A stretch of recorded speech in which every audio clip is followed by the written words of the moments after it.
Good morning mga kaping. Isang napakagandang umaga. Ayan, labas na yung haring araw. Then, ayun nga, back-fly muna tayo mga kaping.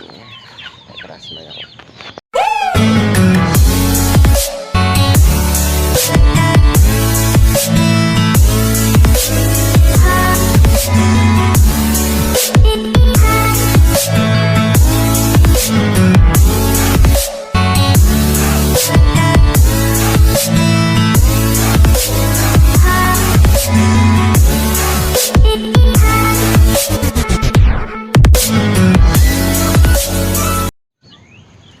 Yan mga kaping, fly muna tayo ng mga young birds natin. Yan sila, nagtali silang apat.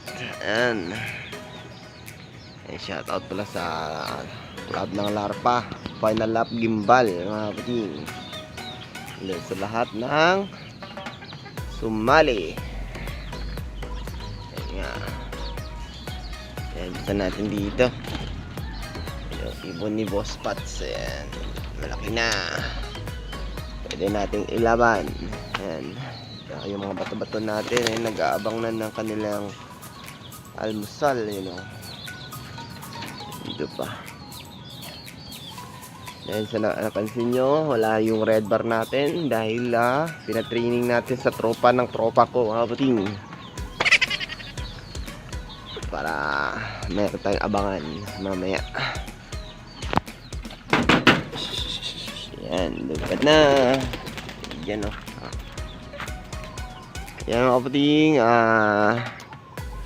abangan natin yung mamaya yung update sa Yona ng Larpa. Ayun nga, dahil final lap nga nila sa gimbal.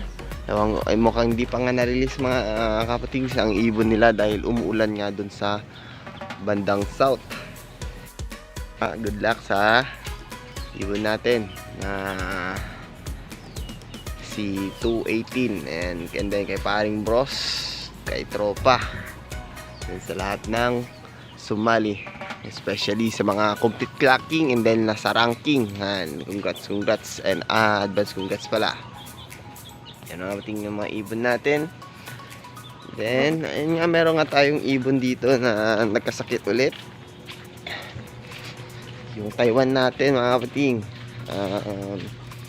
Meron namang masamang karamdaman. Ito, ewan kung anong sakit nito mga kapating. Mukhang malala yung sakit niya.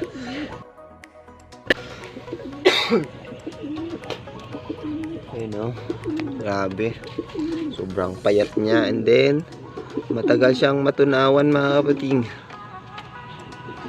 lalo na dahil speed nga yung patuka natin na stuck sa kanyang butsi, and then lalong lumalaki, parang napapanis sa loob ng butsi niya dahil ayun nga, ayaw matunawan. Kung natunawan pa, yan, mukhang okay na, medyo okay na, pero ayun nga, medyo na yung katawan. Wala nga tayong gamot dyan mga kapatid.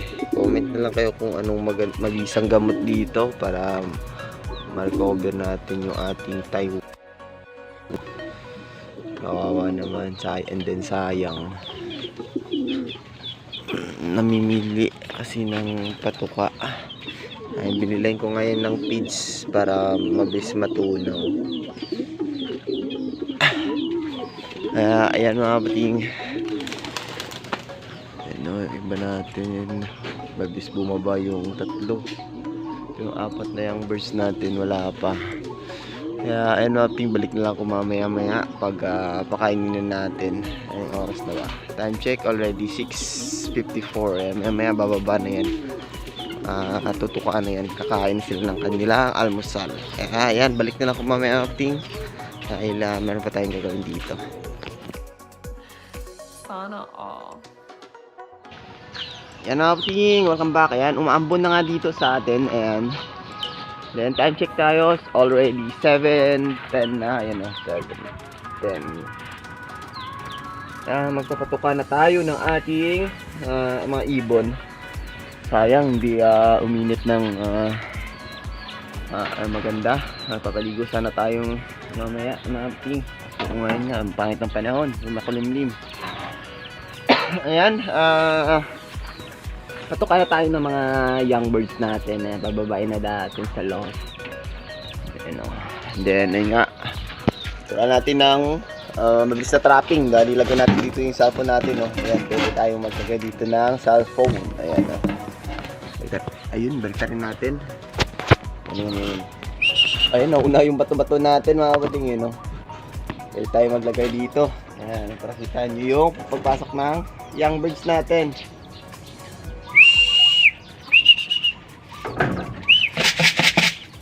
Sipo, siyempre.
Na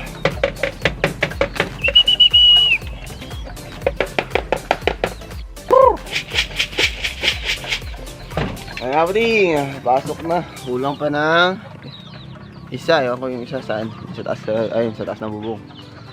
Makulit nating blue bar. Ayan, habasan. Ayan, tuka tayo dito. Ayan. Ayan. Yun Ayan, si tres natin. Ayan hindi pa nga pumasok. Yun. Bato natin, bigyan natin din yung bato.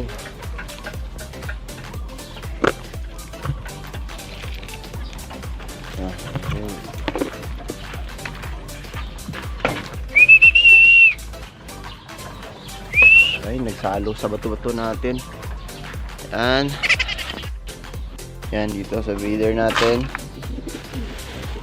Bigyan natin ng feeds. Ayan yung feeds natin. Abis matunaw. Para makakain din. Yan dito.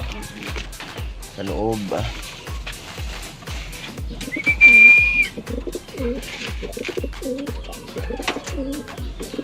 Yan tinakpan natin ng yero yung kanilang patukaan.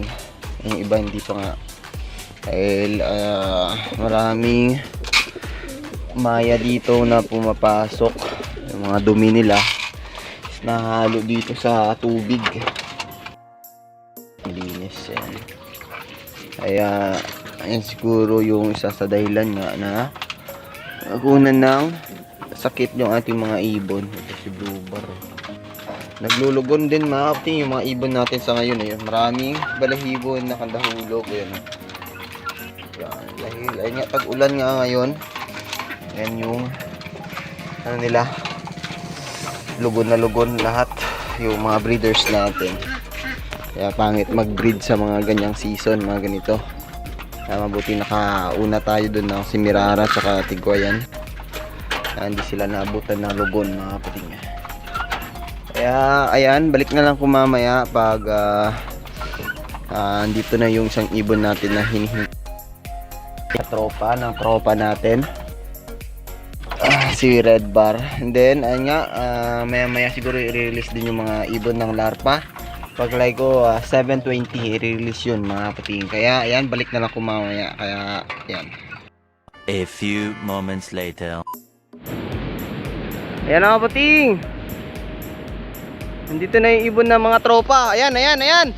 Ayan. Good luck, good luck, good luck, good luck. Ayan, nandito na. Good luck, good luck.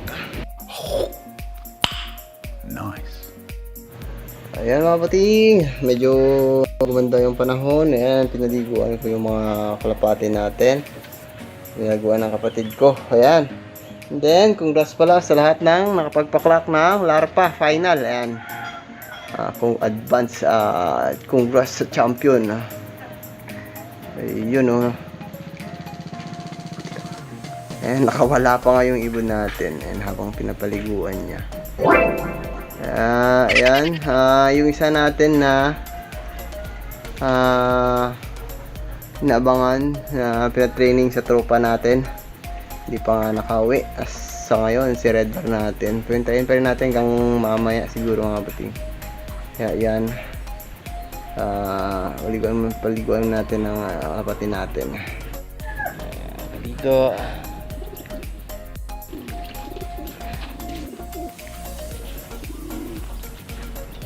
With cerumites. Cerumites yung pinapaligo natin. Ayan na. Ayan.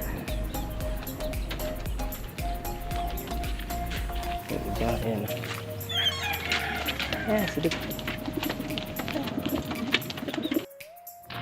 Ayan na kapting. Already 11:10 na. Kasab na wala pa nga yung red bar natin na pinatraining sa tropa. Yan o. Napaligo na tayo ng mga stock birds natin. Tsaka young birds. Yan sila. Medyo ma-fresh naman yung kanilang pakiramdam. With cerumites. Ayun nga. Pinaliguan na ka ng kapatid ko yan. Ito yung mga cock natin. Ay nako, ito. Dinumihan natin ng isa nating feeder. Ano pa ito? Iba, ayun yun o. Merong dalawang young birds na hindi pa natin napaliguan. Nakawala nga ito sila Romoronda. Yung isa dun sa puno ng niyog. Many hours later. Ayan mga pating, welcome back. Ayan, already 2 PM. Check natin kung dito na yung isang ibon natin na pinatraining, si Red Bar. Ayan mga pating, wala nga dito. With yung ibon natin, hindi nakauwi.